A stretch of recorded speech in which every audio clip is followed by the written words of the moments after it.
Katzmatidis for a long, long time.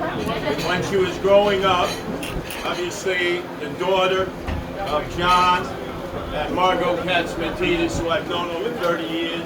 They've helped the Guardian Angels, and obviously they saved the radio station that I was broadcasting on for 35 years, which it became WABC, always broadcasting Curtis and Katz and so many others. It's now the #1 station in the country, and I appreciate the fact that the Katzmatidis family was always there for me in every way imaginable.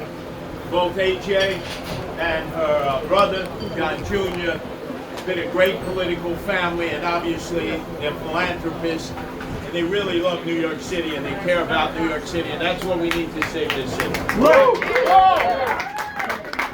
Also want to thank AJ Katzmatidis for being one of 5 chairpeople of the 5 county GOP chairpeople who endorsed me right out of the box. Along with state GOP party chairman Ed Cox, Elise Stefanik, who looks like will be the GOP candidate to take on Hochul next year, Mike Lola, and the Nassau County executive, who also endorsed me. So everybody who's involved in Republican politics has endorsed me. In fact, I didn't even have a primary this time around, unlike the last time. But special praise for Robin Morgan and for Liam, who's there from the Brooklyn GOP, because they put together the people who went door to door and got the signatures for my independent line, Protect Animals, which calls for no-kill shelters and putting animal abusers in jail. The other day, at Staten Island, we had a meeting with 1,000 people, mostly women, who run rescue groups for animals. They are one-issue voters. They were Democrats, they were liberals, progressives, Republicans, conservatives, apolitical. But around this one issue, they believe that the way you treat your animals and pets is the way you treat the city. And look at what we've done with our own homeless people and emotionally disturbed persons. We've relegated them to the sidewalks, to the streets, to the parks, and we spend $7 billion to care for migrants who we didn't even know. What a disgrace that is. That's all going to change when I'm mayor. Give it an example. City Council, with this new budget, along with the mayor, they were all hugging and kissing one another. Allocated $4 million for vets, $55 million more for migrants. That's great. Now the great Robin Holden brought that to our attention, the Democrat who leads Democrats for Sliwa. Unfortunately, he's term limited out. But Robin Holden could not believe that this city council only gave $4 million to the vets and found an additional $55 million for migrants. You say to yourself, that has to stop. And I'm the only person who can stop it.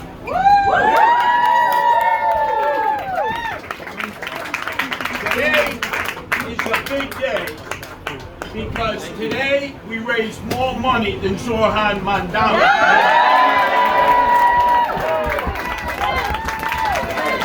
More matching funds than Zoran Mandela. 6 weeks ago, some Democrats, some independents, some Republicans were telling me to drop out. By the way, Eric Adams can't get matching funds because he's so corrupt. Andrew Cuomo no longer has even applied for matching funds because his money is dried up. Wow. So why are you telling me, who's surging in the polls, who has now more money in matching funds this time around than even Zoran Mandela, that I should drop out? Momentum is with us. Momentum is with the Republican candidate. And that's why we can change things. This was mentioned by Robin Morgan. 8 years of Rudy Giuliani. Did we have chaos and corruption? No! 12 years of Michael Bloomberg with the longest serving police commissioner in the history of New York, Ray Kelly. Did we have corruption? Did we have chaos? No! 12 years of George Pataki, who beat Mario Cuomo, and as I told Andrew Cuomo, I knew your father, Mario. You're no Mario Cuomo. Did we have chaos and corruption? No! So then we went back to the part-time mayor, Bill de Blasio, No! the creep, Andrew Cuomo, who was slapping fannies and killing grannies and had to flee Albany. The corrupt Eric Adams, and of course, the commie Mendel. You look at that. Now you say to yourself, those are all Democrats. They have more in common than they are adversaries with one another. They would give you the impression that they're adversaries. No. They believe that migrants have a right to vote. I believe that only citizens of the United States. They believe in sanctuary city. Adams, Cuomo, Mondale, they're together. I believe, put it on the ballot. Let the people vote and decide, and you know we'd no longer be a sanctuary city. Eric Adams had a chance to do that twice. He didn't want the gravy train to stop because with the migrants came the no-cut, no-bid contracts with all the kickbacks to his cronies. That's why they want sanctuary cities. The money flows. And we could go on and on and on in so many ways how we can now get back to what Republicans were able to do. Stop the chaos, stop the corruption by electing me the next mayor.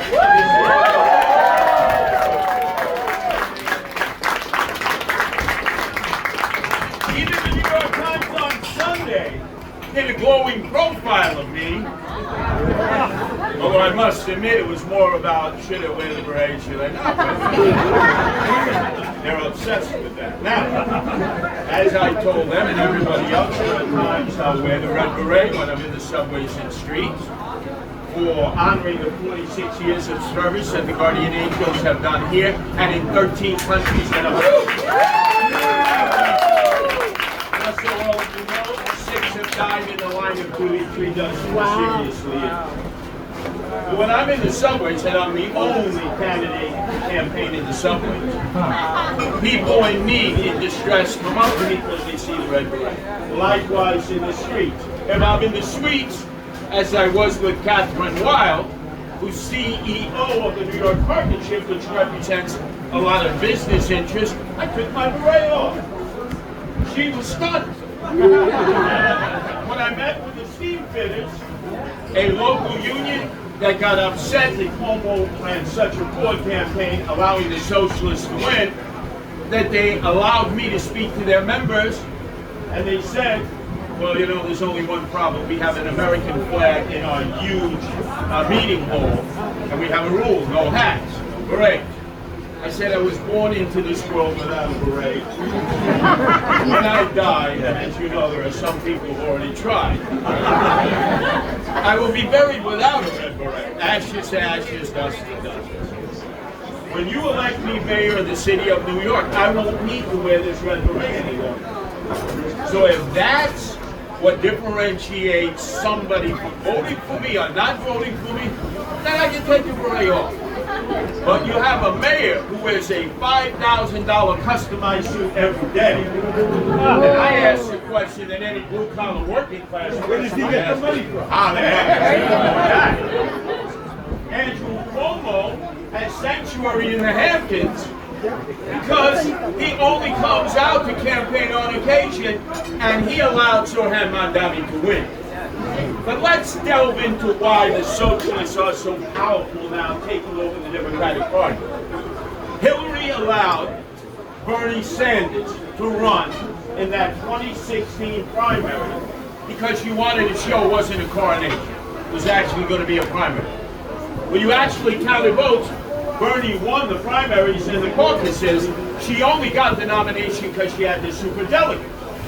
Then when AOC, who nobody knew, was running against Joe Crowley, who nobody knew in this district because he was never there and didn't campaign, and she won amazingly, it's because Joe Crowley didn't even bother to campaign. He gave that slot to a socialist. And by the way, he had the Working Families Party nomination also, in addition to being the Democrat. And then with Andrew Cuomo, he mailed it in and said, I'm sorry, give me another chance.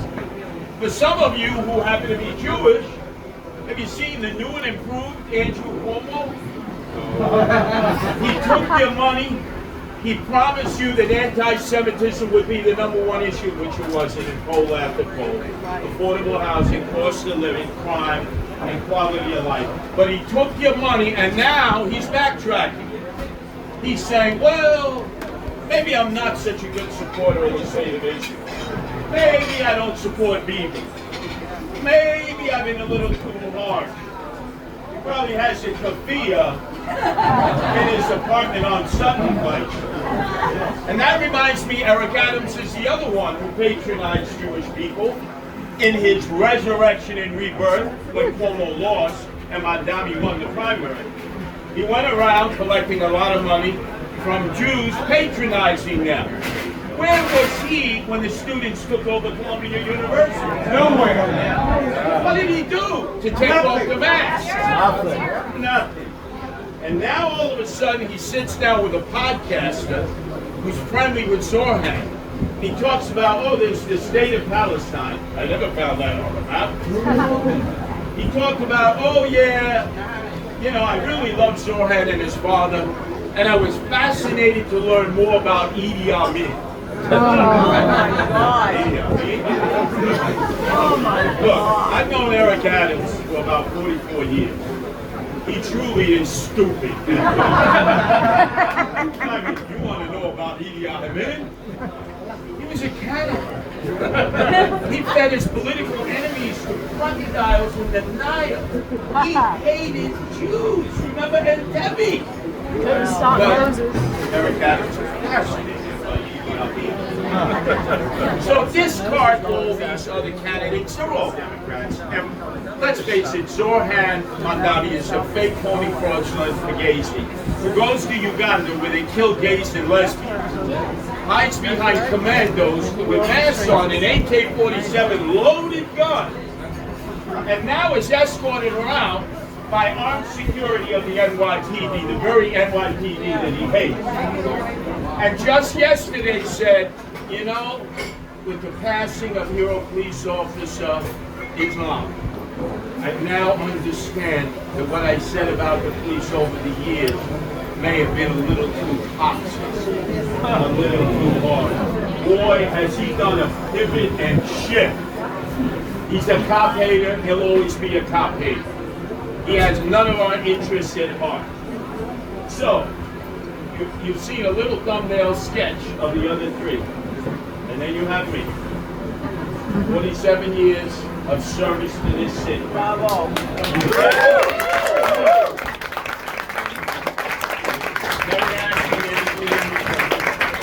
Going into neighborhoods where the only Republican they ever saw was Abraham Lincoln on a $5 and being well received. Now our job is to get them to vote. I'll tell you what our pathway to victory is. It's not just the matching funds which helps and your very generous donations tonight, and we have to encourage others to donate so that we can cap out. It also has to do with going out there and getting our fellow Republicans to vote. We looked at the analytics. I won 28% of the vote against Eric Adams the last time. So I start out with 28%. I get a few more percentage points in a 4-person race. You're looking at the mayor of the city. Yes. But I'm not going to convince the socialists to vote for me. I'm the last person they would vote for. And there are others who would never vote for a Republican, even one who has the independent line of protect the animals. It may be too much of a Rubicon for them to cross. I know my own parents who were blue-collar working-class Democrats in the 60s, as was I, said you cannot ever trust the Republicans. It's the party of the rich It's the party of the wealthy, the country club people. Meantime, with Donald Trump, it's become the party of the blue-collar working class. Democrats completely flipped it around. So what we have to do is get the Republicans to come out and vote. Example, more Republicans came out and voted for Zeldin because more people voted in the gubernatorial election. More people came out and voted for Donald Trump. He got 30% of the vote. That was his largest vote county in New York City with increased Latinos in the Bronx and Queens. If we can get all of those who voted for Republican candidates to come out and vote for me, and that's what we're going to do by micro-targeting and aiming towards them, I will be the next mayor of the city of New York.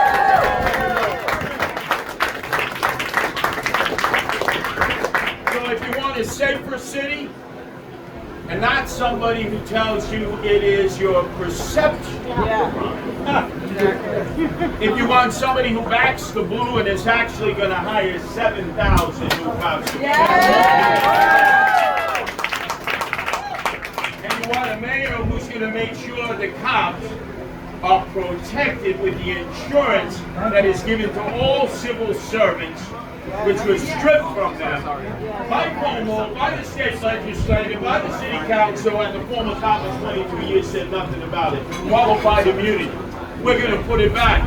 We're going to let our police officers go out and do everything they were taught to do to take back the city, the streets, the subways, the parks, and return safety and equality of life. You are guaranteed that. And I'm the only candidate who says we need to slash taxes. You don't hear any of those we say we're going to slash taxes. Corporate taxes, income tax, and we have to slash the city budget. $116 billion, $41 billion in the Department of Education alone. Most of it wasted. We can do that. And at the end of the month, we will have our cabinet put together of men and women, both Democrats and Republicans, who have already committed to serve when I'm elected mayor of the city of New York. That will reassure people. Larry Kudlow and all of his economic advisors are supporting Curtis Sliwa. Larry Kudlow's wife, who did messaging for President Ronald Reagan, is helping me do messaging. It's all coming together. But first, we got to get the Republicans to come home and develop some pride in who they are. Stop this nonsense. Errol Lewis in New York won. No Republican. Liberal, right? Progressive. Said Curtis Sliwa can win in a 4-person race. Brian Laird, no Republican, no conservative, NYC, said, look at the numbers. Curtis Sliwa can win. Socialists that I run into in their neighborhoods where I campaign, the People's Republic of New York City, Astoria, Long Island City, Lower East Side, where Zorhan got over 70% of the votes, said, Curtis, I'm looking at the numbers, you can win. Our fellow Republicans, you're going to win a citywide election. You're like Rodney Dangerfield. You have no self-respect. I'm a man who's born with respect for people. I'm the people's mayor. Yes. I want to lead the Republican Party back into City Hall. And I gotta have Republicans who are proud of who you are and not willing to jump ship and sign up as a red direct Democrat to help moderate Democrats fight off the socialist horde. They're afraid to fight their own battles. They've given up their party. They don't represent America and patriotism. They don't back the blue. They don't want to cut taxes. They don't want to improve your quality of life. So why the hell would any of you be thinking of any of them as mayor when they have collectively destroyed our city?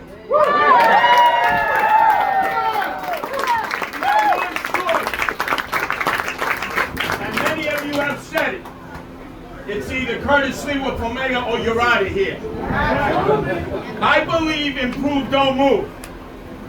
Whatever the results, I ain't leaving. I don't cut and run. I don't drop out.